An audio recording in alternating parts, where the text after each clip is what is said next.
He was born in Birmingham and raised on reggae and rice and peas. On sound systems, he talked about being cool and fighting oppression. He went to church, he went to prison, he went to London. I'm talking about me, Benjamin Zephaniah. It was a mighty rise for a dyslexic boy who left school unable to read or write. You see me? When I was at school, I never know nothing about black history. But in 1980, he published his first collection of poetry while part of a workers' cooperative in East London.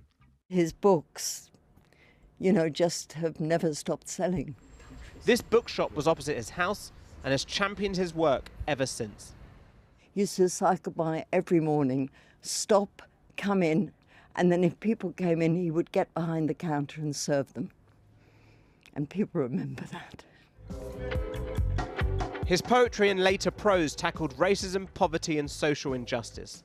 The man from Birmingham, son of parents from Barbados and Jamaica, responding to what he was seeing in places like Bradford and Brixton. I have wrote poems about these places because the riots to me were the fulfillment of a prophecy by Marcus Garvey. The prophecy is simple. When there are many hungry and many without food, many in bad housing, then an uprising is bound to come. And one of his early works drew on his time as a writer in residence in Liverpool. Some will just come and just see the city centre, forget about the ghetto, too frightened to enter. Forget about the people, forget about the evil, just check places famous for the Beatles. The outspoken, unafraid vegan anarchist was a chronicler of Britain's past and present, empire, race and immigration. Someone who, whilst constantly questioning the land of colonialism and conquest, also felt proud of his Britishness and the change that came with diversity. I can remember a time when our complaint was there were no black or Asian people on television. I remember as a kid, we only saw Americans. So things have changed. In the aftermath of Brexit and the Windrush scandal, he said he was more angry than he'd ever been before. Black people have been in this country so long and we've contributed so much. This is old, this is tired, we've been doing this too long. You know, I was the British Council's kind of main ambassador at one point, going around the world, spreading British culture.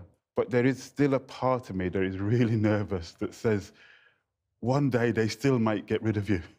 Zephaniah said he still felt an outsider, but he was a national treasure, appearing in Peaky Blinders, taking him back to the streets of Birmingham. And judgment is coming, my friends. Judgment is coming to this wicked city. Zephaniah died at the age of 65 after being diagnosed with a brain tumour just 8 weeks ago. A statement from his family said, "Benjamin leaves us with a joyful and fantastic legacy." I think we can't underestimate the impact that Benjamin Zephaniah has had on, literacy rates within the black community, on anti-racism within the school sector, and on a national scale. As an incredibly entertaining actor, performance, poet, he'll never be forgotten. I know that I will live forever, but no, I have no liberty. I see the world is hurting me. I come from afar, but I live here, and all I want is an equal share. If you're getting uptight and you really want fight, fight them, not me. It's a long poem, I won't do all of it. But, and I used to perform that to people and try and say to them, look, we can unite. Check me out strong, I'm an African. I swing an African swing. I have always been an African, but once I never know. And then I seek my culture and I let my dreadlocks grow. You see him right, me?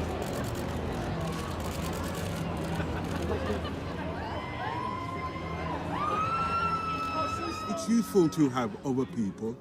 People live in families, gangs, posses and packs. It seems we need company before we relax. So stop making enemies and let's face the facts. People will always need people. Oh yeah. You people here know that 400 years ago, people left from this Boston. Yes. And they migrated to the United States of America to form another Boston. Yep. Nigel, you should go on a program called Who Do You Think You Are? Because I'm sure that you will find that you've got migrants in your family. The OBE means Order of the British Empire. MBE is Member of the British Empire. I've been fighting against empire all my life. I've been fighting against slavery and colonialism all my life. I've been writing to connect with people, not to impress governments and monarchy. So how could I then go and accept an honor that puts the word empire onto my name? That would be hypocritical.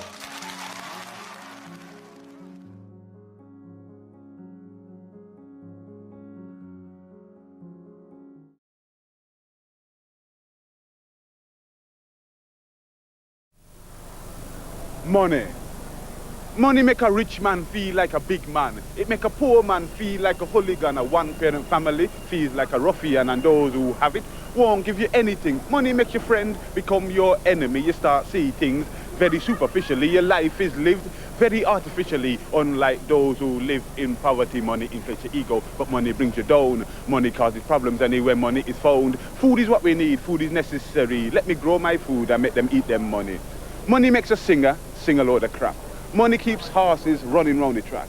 Money makes marriages and money makes divorce, and money makes a student think about the course. Money makes commercials and commercials make money. And if you don't have money, then you watch more TV. Money can save us, but yet we feel doomed. Plenty money burns in a nuclear mushroom. Money can make you happy. Money can help you when you die. And those who have it continually live a lie. Children are dying. Spies are spying. Refugees are fleeing. Politicians are lying. And deals are done. And webs are spun. Loans keep the third world on the run. And the brother feels better than the brother next door, because the brother's got money, but this brother's got more. And the brother thinks the brother's not a brother because he's poor. When the brother kills the other, that is economic war. Economic war. Economic war. It may not be the east and the west anymore, but the north and the south. Third world fall out. Sugar and oil, that is what it's about. Economic war. Economic war. Shots fired from the stock market floor, so we work for our living. We try with so little time for chilling, like we're living a lie. Money makes a dream become reality. Money makes real life like a fantasy. Money has a habit of going to the head. I have some for a rainy day underneath my bed. Money problems make it hard to relax. Money makes it difficult to get down to the facts. Money makes you worship vanity and lies. Money is a drug with legal eyes. Money made me go out and rob. Then it made me go looking for a job. Money made the nurse and the doctor immigrate. Money buys friends you love to hate. Money made slavery seem alright. Money brought the Bible, and the Bible shone the light. Victory to the penniless at grassroots sources. We come to mash down market forces. We come to mash down market forces.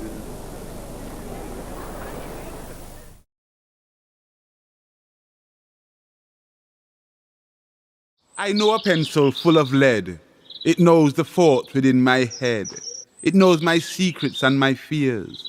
It draws a line right through my tears.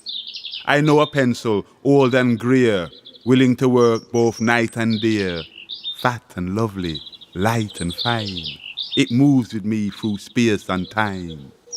Be they good or be they bad, it tells of all the dreams I've had. And when I have no oar to row, it writes away and lets me go. When baby words are crying loud, it touches words and makes me proud. A work of art, it is no fake. It really has a point to make.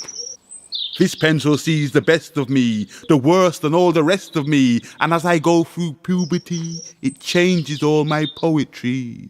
It goes with me on all my tours. It fought with me in all word wars. And peacefully this pencil tries to help me learn and make me wise. Every pencil needs a hand, and every mind needs to expand. I know a pencil, poetry, is me and it in harmony.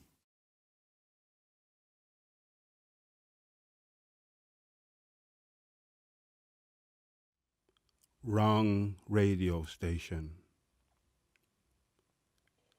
My ears are battered and burnt, and I have just learned that I have been listening to the wrong radio station.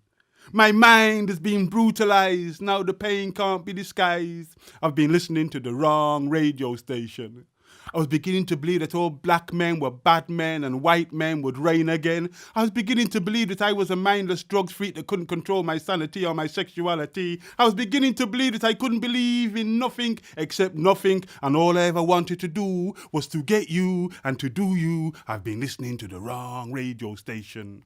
My future has been blighted. I am so short-sighted. I've been listening to the wrong radio station. I was beginning to not trust me. In fact, I wanted to arrest me. I've been listening to the wrong radio station. I've been dancing to music that I can't stand. I've been reciting commercials to my girlfriends. I've been trying to convince myself that what I really need is a sunbed and a mortgage and some hairspray, the kind of hairspray that will wash my grey blues away. I've been trying to convince myself that I could ease my conscience if I gave a few pence or a few cents to a starving baby in Africa. Because African babies need my favours. Because Africa is full of dictators. And oh yeah, globalization will bring salvation. I've been listening to the wrong radio station. I thought my neighbours formed an axis of evil. I want to go kill people. I've been listening to the wrong radio station. I was sure I didn't inhale, so why is my mind going stale? I've been listening to the wrong radio station. I was beginning to believe that all Muslims were terrorists and Christian terrorists didn't exist. I really did believe that terrorism couldn't be done by governments, not our governments, not white governments. I just could not see what was wrong with me. I gave hungry children hamburgers, you see. I was beginning to believe that our children were better than their children. Their children were dying from terrorism, but I couldn't hear their children call, and a child from Palestine simply didn't count at all. What despair! No children! I was not aware. I've been listening to the wrong radio station. For years I've been sedated, and now I think I'm educated.